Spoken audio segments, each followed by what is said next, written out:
នៅ OS ឬមួយក៏ version មួយវាតែងតែមានចន្លោះហើយអញ្ចឹង hacker គឺតែងតែព្យាយាមរករាល់ថ្ងៃយើងមិននិយាយថាយើងទេសូម្បីតែចិនក៏វានៅមានកម្រិតដែរព្រោះដោយសារពេលទៅអស់នោះខ្ញុំសារឲ្យគាត់ព្រោះដោយសារខ្ញុំមានឃើញ robot មួយលក្ខណៈ robot ទទួលភ្ញៀវអញ្ចឹងណាមានអក្សរខ្មែរប៉ុន្តែការបកប្រែគឺវាអត់តាន់ពេញលេញទេតែបងហើយមួយទៀតទៅលើ Wi-Fi ទៅលើអីវាមិនតាន់ជាដើរស្រួលទេព្រោះយើងមានលទ្ធភាពទិញ robot មកមែនក៏ប៉ុន្តែលទ្ធភាពដែលយើងទៅ maintenance វាក៏ពិបាកដែរ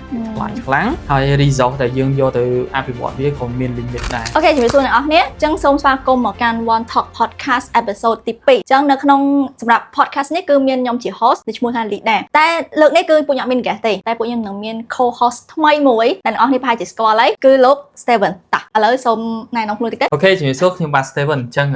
បច្ចុប្បន្ននេះគឺខ្ញុំមានបណ្ដាញសង្គមទាំងអស់ដែលមានឈ្មោះថា Steven TikTok ដែលយើងចែករំលែកពី AI និងបច្ចេកវិទ្យាថ្មីៗអូខេអញ្ចឹងមួយរយៈដែលប្រើ AI ច្រើនណាស់អញ្ចឹងនិយាយតាក់ទងជាមួយ AI Steven គិតឃើញដល់គេមុនគេតាក់ទងជាមួយនឹង AI អ្វីដែលខ្ញុំនឹកឃើញមុនគេគឺ tool សម្រាប់ generate មានន័យថាមួយរយៈកន្លងមកយើងធ្វើតាក់ទងជាមួយនឹងការ generate រូបភាពឲ្យដូចនឹងខ្លួនឯងនោះច្រើនមែនតើមួយរយៈក្រោយហ្នឹងអ្វីដែលខ្ញុំចាប់អារម្មណ៍ពីរធំគឺទី1តាក់ទងជាមួយនឹង tool មកពីខាង international គឺតាក់ទងជាមួយនឹង Gemini របស់ក្រុមហ៊ុន Google ហ្នឹងហើយដែលយើងតែងតែប្រើប្រាស់ហើយនឹងចែកម្លែកតាក់ទងជាមួយនឹង prompt ដែលឲ្យទៅកាន់ audience របស់យើងគាត់សាកល្បងអ្វីដែលខ្ញុំចាប់អារម្មណ៍ពី tool ខាងប្រទេសចិនវិញគឺ C-Dream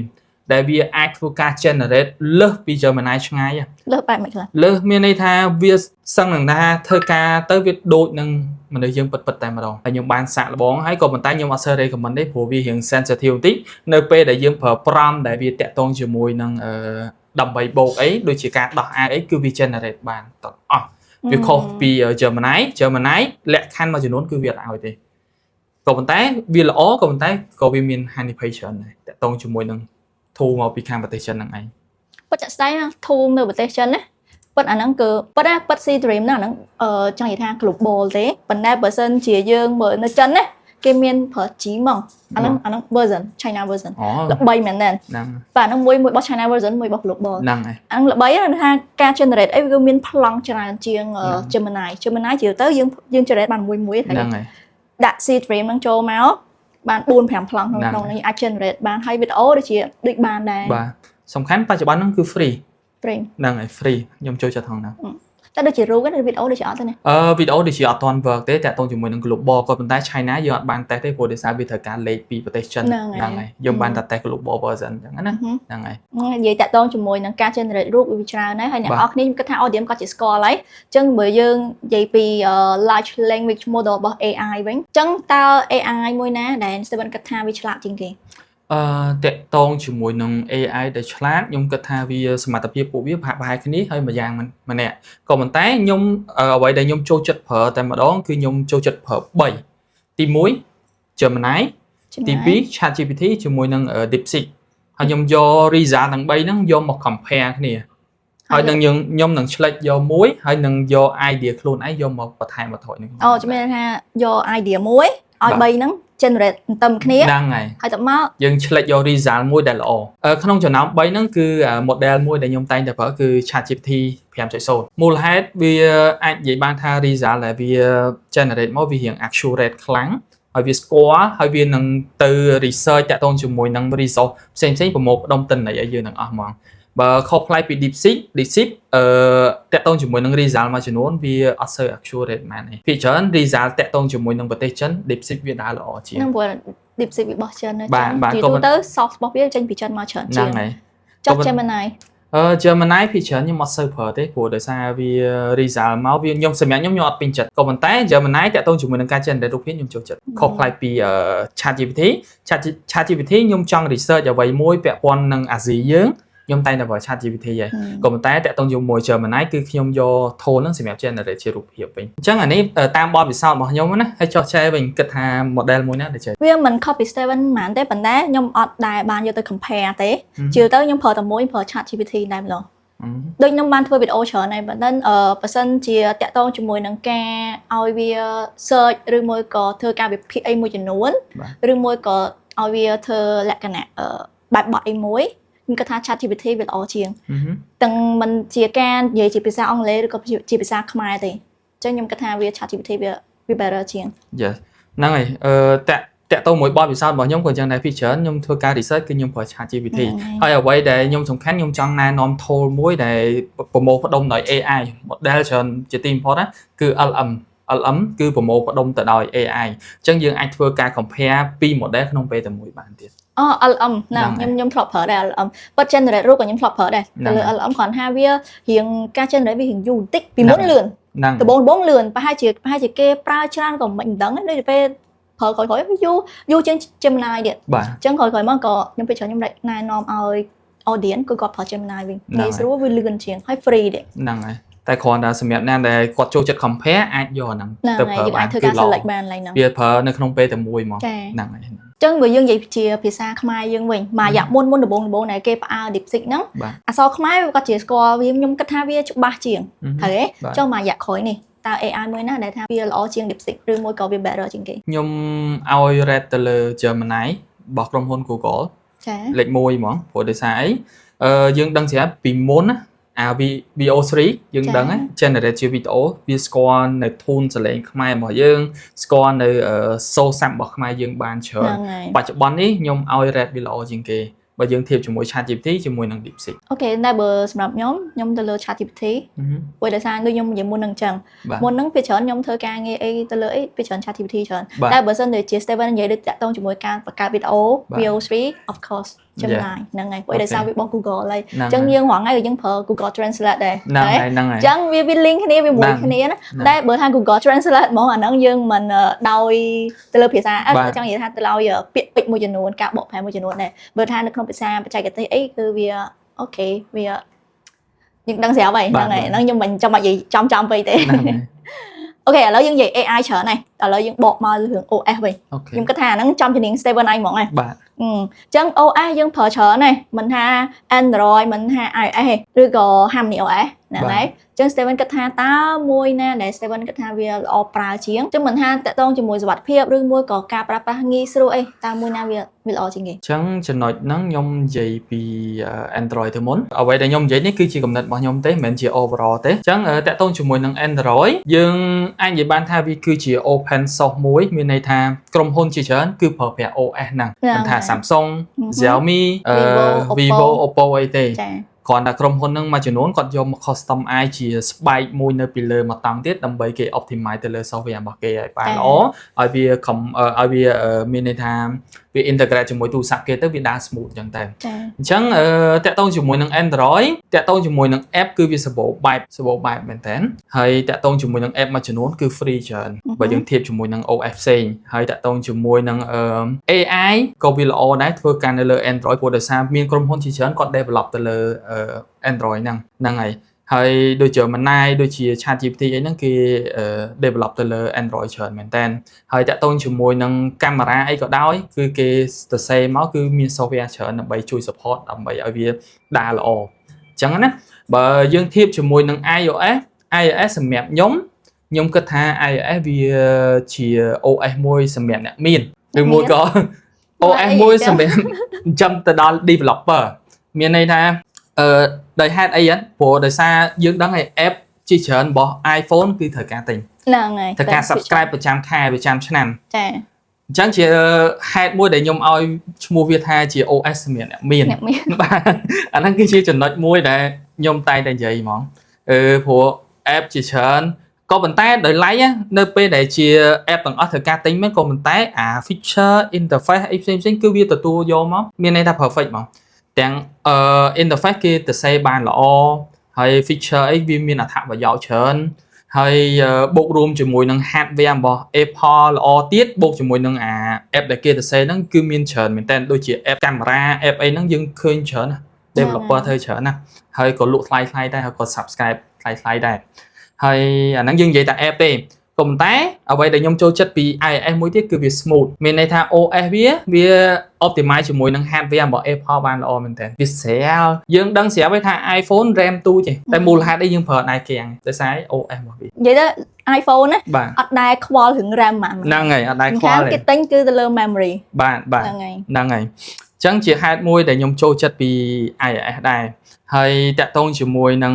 ecosystem របស់ iOS គឺល្អមែនទែនគេ integrate គ្នាបានល្អតាក់ទងជាមួយនឹងលេខលកា MacBook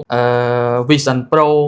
AirPods អីហ្នឹងគឺគេ integrate មកគឺល្អមែនទែនគឺវាប្រើ smooth ហ្មងមានន័យថាអ្នកដែលប្រើ iPhone ហ្នឹងជាអត់ផុតពី ecosystem របស់ Apple ទេគឺចូលមកគឺឡប់ជាប់ហ្មងវាបើយើងធៀបជាមួយនឹង Android ពិបាកតិច Android អ្នកខ្លះគាត់ឆ្លាញ់ទូរស័ព្ទក៏ប៉ុន្តែគាត់ទៅទិញaccessory ផ្សេងៗអីមកប្រើអញ្ចឹងទៅហ្នឹងហើយ iPhone នេះ Apple ហ្នឹងទៅហើយចំណុចចុងក្រោយតាក់ទងជាមួយនឹង Harmony OS នេះគឺជា OS មួយដែលផ្ដល់ experience ឲ្យយើងប្លែកមែនតើ Harmony OS វាមាន2ទៀតវាបែង2ដូចយើងដឹងច្រើនមួយ Harmony OS សម្រាប់ទីផ្សារ global ហ្នឹងហើយបច្ចុប្បន្នមានត្រឹមតែ4ចុចទេចាអត់ទាន់ update ទៅដល់5ចុចទេដោយឡែក Harmony OS Next ដែលយើងដឹងស្រាប់បច្ចុប្បន្ននេះគឺវា update ទៅដល់ 5.1 ទេហើយនឹងមាន beta 6ចុចឆាប់នេះឯងហើយតាក់ទងជាមួយនឹង Harmony OS Global អ្វីដែលខ្ញុំសង្កេតឃើញគឺគេព្យាយាម integrate ជាមួយនឹង app របស់ Google បានច្រើនណាអញ្ចឹងពីមុនយើងដឹងហើយថា US គាត់ ban Huawei អត់ឲ្យប្រើ Android ទេក៏ដល់ឡែកបច្ចុប្បន្ននេះគឺ Huawei គាត់ប្រើ Harmony OS ដែលស្រោបដោយ Android បច្ចុប្បន្នអត់តផ្ដាច់ខ្លួនដោយ Harmony OS បាទមានន័យថាគឺជា OS មួយអត់ត independent ខ្លួនឯងទេក៏ប៉ុន្តែដោយឡែកអា Harmony OS នេះគឺដាច់មែនតើហ្នឹងហើយអញ្ចឹងសម្រាប់អ្នកដែលគាត់ប្រើ OS នេះហ្នឹងគឺរៀងពិបាកតិចតាក់ទងជាមួយនឹង app មួយចំនួននៅស្រុកខ្មែរឬមកក៏ទីផ្សារ global ក៏ប៉ុន្តែនឹងឆាប់នេះប្រហែលជាគេ launch global ប្រហែលជាល្អក៏ប៉ុន្តែវាត្រូវការពេលបន្តិចសម្រាប់ទាំង developer ទាំងក្រុមហ៊ុនយើងដឹងស្រាប់ហើយ OS មួយកាលណាតែផ្លាស់ប្ដូរគឺ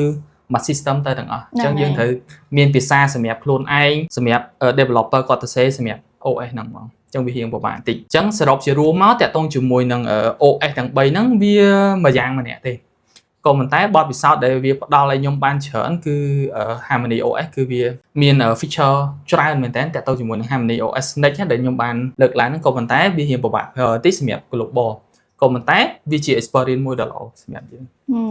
ចុះបើសិននិយាយមកប្រើធំនេះបាទតើ OS មួយណាដែលវាសុវត្ថិភាពជាងគេបច្ចុប្បន្នហ្នឹងអញ្ចឹងក្នុងចំណោម OS ទាំង3ហ្នឹងខ្ញុំគិតថាវាសុវត្ថិភាពដូចគ្នារៀងខ្លួនវាអាស្រ័យទៅលើ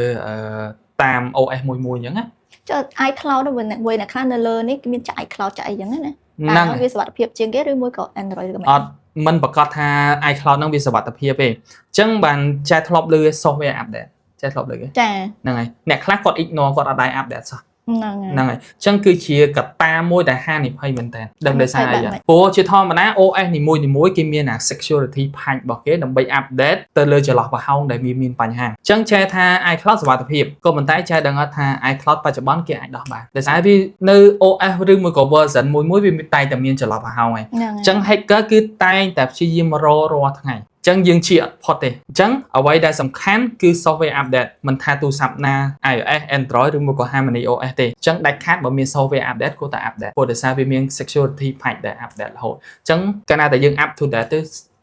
វាសុវត្ថិភាពហើយវាអត់ចោទជាបញ្ហាមិនថា OS មួយណាទេដូចគ្នាទាំងអស់តែ up to date ដូចបើយើងនិយាយតាក់ទងជាមួយនឹង iPhone ចុះ iOS មក iOS ក្រោយនេះគឺមិន iOS 26.1 ទេបាទតើវា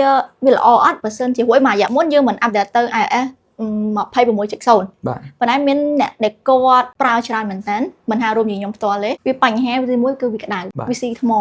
វាមានបញ្ហាមួយចំនួនទៀតអញ្ចឹងណាអញ្ចឹងតើវាការ update ហ្នឹងវាល្អអត់សម្រាប់ខ្ញុំការ update វាមានផលល្អនិងផលអត់ល្អជាធម្មតា software update នីមួយវាតែងតែមានបាត់នៅក្នុងហ្នឹងក៏ប៉ុន្តែយើងអត់ដែរដឹងទេអញ្ចឹងបានថាគេចេញ beta ដើម្បីគេ testing សិនហ្នឹងហើយអញ្ចឹងបានថាតាក់ទងជាមួយ beta សម្រាប់បងប្អូនដែលជា end user ហ្មងគឺខ្ញុំអត់សូវ recommend ឲ្យ update ទេព្រោះដោយសារជា software មួយគេ testing តែវាមានបញ្ហាអញ្ចឹងបានគេបែងចែក beta និង public នៅពេលដែលអា beta ហ្នឹងគេ testing ហើយអត់មានបញ្ហាអីបានគេចេញជា public ក៏ប៉ុន្តែមិនប្រកាសថា public ហ្នឹងអត់មានបញ្ហាពេលខ្លះក៏មានបញ្ហាដែរអញ្ចឹងបានពេលខ្លះគេព្យាយាម update រហូតពីមួយ software ទៅមួយ software ដូចពេលខ្លះទៅគេចេញ 26.1 ពេលខ្លះទៅ 26.1.0 យើងធ្លាប់ឃើញណាឧទាហរណ៍ទេអញ្ចឹងមិនប្រកាសថា public ហ្នឹងវាអត់មានបញ្ហាទេព្រោះដោយសារអីយើងដឹងស្រាប់ហើយ version យើងមាន model ច្រើន iPhone 1 2 3 4 5អញ្ចឹងវាតែងតែមានចន្លោះប្រហោងតិចតួចទេវាតែងតែមានហើយអញ្ចឹងព្យាយាម update ទៅ ហ្នឹងហើយ update គឺវាល្អជាង បាទវាល្អជាងនៅពេលដែលយើងនៅប្រើ version តែព្រោះដោយសារវាប៉ះពាល់តាក់ទងជាមួយមិនថាតាក់ទងជាមួយការ hack តាក់ទងជាមួយ banking អីក៏យើងត្រូវការ update ប៉ុន្តែវាចង់និយាយចេះឥឡូវយើងនិយាយតាក់ទងមួយការ update គួរតែ update ចុះសេរីចាស់ឥឡូវឧទាហរណ៍ថាឥឡូវ 26.1 អញ្ចឹងណាឥឡូវយើងដល់ហ្នឹងហើយតើសេរីចាស់ iPhone ដូចជា iPhone 7 បាទ iPhone 11 iPhone 12គួរ update អត់ ចំណុចហ្នឹងទោះយើង update ក៏វាទៅអត់រួចដែរព្រោះដោយសារវាអស់ software ត្រូវ update ដែរអញ្ចឹង device ដែលចាស់ខ្ញុំអត់សូវ recommend ឲ្យប្រើទេបើយើងប្រើមានន័យថាយើងឧទាហរណ៍ទៅលើ app មួយយើងឧទាហរណ៍ទៅលើ Gemini ឬមួយក៏ app ChatGPT អីចឹងទៅជាធម្មតា AI គេត្រូវការ software មួយដែលខ្ពស់ដែរកាលណាតែយើងនៅអាទាបពេកវាអត់ integrate គ្នាល្អទេវាតែងតែមានបញ្ហាដូចជា crash ដូចជា load ចេញអីផ្សេងៗយើងធ្លាប់ជួបវិញដែរអញ្ចឹងបានគេទាមទារឲ្យ update ទៅ version ចុងក្រោយហើយតាក់ទងជាមួយនឹង banking ក៏ដូចគ្នាដែរ banking គឺជាប្រព័ន្ធមួយដែលយើងគួរតែការពារ app ធនាគារយើងដឹងហើយមានលុយមានអីចឹងទៅអញ្ចឹងកាលណាតែយើងនៅ software ទាបពេក hacker គាត់រកចន្លោះប្រហោងបានវានឹងអាចវាលុកចូលទៅដល់ក្នុងហ្នឹងក៏ប៉ុន្តែវាមិនអាចទៅរួចទេព្រោះដោយសារ system របស់ banking គេខ្លាំងក៏ប៉ុន្តែវាជាកត្តាមួយដែលធ្វើឲ្យចូលទៅបានដូចគ្នាហ្នឹងហើយគួរតែប្រយ័ត្នអញ្ចឹងបានជាកត្តាមួយខ្ញុំអត់សូវណែនាំឲ្យប្រើទូរស័ព្ទដែលមាន version ទាបពេកទេចាំមែនថាអ្នកគាត់ប្រើទូរស័ព្ទទៀតលក់ចោលទិញទូរស័ព្ទថ្មីអានេះបើតាមលទ្ធភាពរបស់យើងអាចគួរតែ update ទៅតែបើថាយើងអត់លទ្ធភាពទេយើងប្រើទៅក៏ប៉ុន្តែ banking អីគួរតែយើងត្រូវមានការ check ត្រឹមត្រូវទៅអូខេដូចជា permission អីផ្សេងយើងគឺជាចំណុចមួយដែលយើងគួរតែតាមដានមែនតើមិនថា permission location មិនថា storage ឬមួយក៏ camera ទេអាណាបិទបានបិទទៅកុំឲ្យវានិយាយពីតាក់ទងជាមួយ OS បាទមួយរយៈមុនមិនផ្អើ Xiaomi OS Xiaomi ហុករៀងអីវា Xiaomi 17អី Just Steven គិតថាតើ Xiaomi ជាមួយនឹង iPhone បាទមួយណា copy មួយណាXiaomi copy iPhone ព្រោះដោយសារ concept ខ្លាចនិយាយខ្លាចអ្នកប្រើ Android គេថាព្រោះ Xiaomi ខ្ញុំមានន័យថាខ្ញុំតាមដានយូរហើយខ្ញុំក៏ជា user របស់ Xiaomi ដែរពីមុនក៏ប៉ុន្តែយើងដឹងស្រាប់ហើយគឺ Xiaomi ព្យាយាមដេញតាម iPhone មែនតើពីមួយជំនាន់ទៅមួយជំនាន់ដេញតាមហើយដល់ like បច្ចុប្បន្ននេះដាក់ឈ្មោះដូចគ្នាទៀតឈ្មោះដូចគ្នាណាដូរតែក្បាល iPhone ជាមួយនឹង Xiaomi ទេហ្នឹងហើយអាហ្នឹងរូបរាងខាងក្រៅហ្នឹងចុះ OS ខាងក្នុង OS វាប្រើប្រាស់ Android ក៏ប៉ុន្តែអាស្បែករបស់វាអា theme របស់វាហ្នឹងគឺដូចស្រដៀងគ្នាមែនតើយើងមើល iOS 26 Liquid Glass ទៅអានោះដូចគ្នាបែបបាត់ប៉ុន្តែគេថាហ្នឹង Samsung នេះចេញមុនហើយតាក់ទងជាមួយនឹងអាហ្នឹងតាក់ទង Samsung វាចេញមុនយូរហើយក៏ប៉ុន្តែគ្រាន់តែបច្ចុប្បន្ននេះ iPhone គេធ្វើទៅយើងដឹងស្រាប់ហើយ iPhone កាលណាបច្ចេកវិទ្យាគាត់ដើររៀងយឺជាងគេមែនក៏ប៉ុន្តែឲ្យតែគាត់ចេញមកគឺផ្ទុះឯងមូលហេតុអីគេមើលអាហ្នឹងខ្ញុំអត់ដឹងដែរអាហ្នឹងដោយសារអា brand ហ្នឹងគឺវាស៊ីអារម្មណ៍ហ្នឹងស៊ីអារម្មណ៍ខ្លាំងវា serious មែនតើហ្មងខ្ញុំទទួលស្គាល់ iPhone ឲ្យតែចេញតួបច្ចេកវិទ្យាហ្នឹងក្រោយគេក៏ដោយក៏ user គិតថាហ្នឹងថ្មីអស្ចារ្យមែនតើពិតជាក់ស្ដែង Xiaomi គឺគាត់បានតាំងខ្លួនគាត់នៅចិនណាបាទគឺជា iPhone China iPhone គាត់និយាយខ្លួនគាត់អាហ្នឹងខ្ញុំមិននេះណាចង់និយាយថានៅក្នុង social media អ្នកចិនអញ្ចឹងព្យាយាមធ្វើមិនឲ្យថាខ្លួនគាត់គឺឈរលំដាប់លេខ1នៅប្រទេសចិនប៉ុន្តែយើងដក iPhone ដកពួក brand global ចេញតើនៅប្រទេសចិន Seven គិតថាតើ brand មួយណាដែលឈរលំដាប់លេខ1សម្រាប់ខ្ញុំក្រៅពី brand ធំគឺ brand ចិនខ្ញុំគិតថា Huawei គាត់បាទមូលហេតុអីគេដោយសារគាត់មាន OS ផ្ទាល់ខ្លួនហើយដោយ like បច្ចុប្បន្ននេះគឺ brand ផ្សេងៗអត់មាន OS តខ្លួនទេអញ្ចឹងឥឡូវ Huawei គាត់បានទៅមួយជំហានធំមុនហើយដោយសារយើងដឹងហើយពីគំនាបពីអាមេរិកអញ្ចឹងគាត់ចាប់ផ្ដើម develop ខ្លួនឯងហើយគាត់មាន OS ខ្លួនឯងហើយអ្វីដែលខ្ញុំគិតថាទៅថ្ងៃអនាគតបើសិនជាអាមេរិកព្យាយាមបិទ brand ចិនទៀតខ្ញុំគិតថា brand ទាំងអស់នឹងប្រើ OS របស់រៀងខ្លួនបាទអាចនឹងរបស់ Huawei អាចនឹង Huawei ច្រើនព្រោះដោយសារគាត់ទៅមុនហើយហ្នឹងហើយអាហ្នឹងតាមការគិតរបស់ខ្ញុំណាព្រោះដោយសារ OS របស់ Harmony OS នេះបច្ចុប្បន្នគឺមានទៅលើ device brand របស់ចិនមួយចំនួនធំហើយ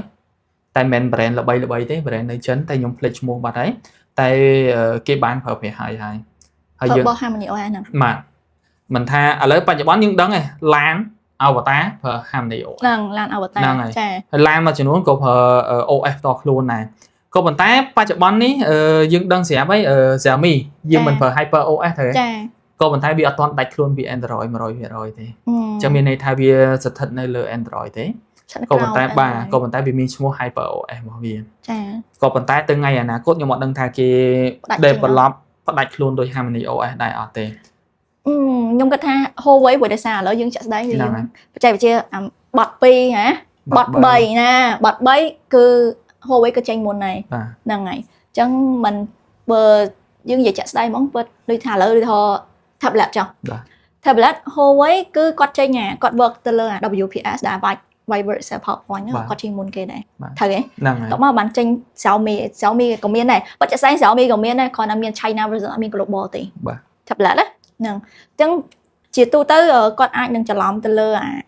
WPS មួយទៀតព្រោះហមនេះគិតថាអាហ្នឹងទូរស័ព្ទណាក៏ tablet មួយណាប្រើបានដែរបើចាក់ស្ដែងគឺអត់ទេចឹងខ្ញុំគិតនៅថាចំនួនលក់ឬមួយក៏បច្ចេកវិទ្យាអីខ្ញុំគិតថា Huawei អាចនឹងលេខ1ចានៅក្នុងប្រទេសចិនណាខ្ញុំនិយាយប្រទេសចិនណាហ្នឹងហើយអញ្ចឹងឥឡូវយើងជ្រុលយើងនិយាយតាក់ទងជាមួយ WPS ហើយចឹង7គិតថាតើ WPS ជាមួយនឹង Microsoft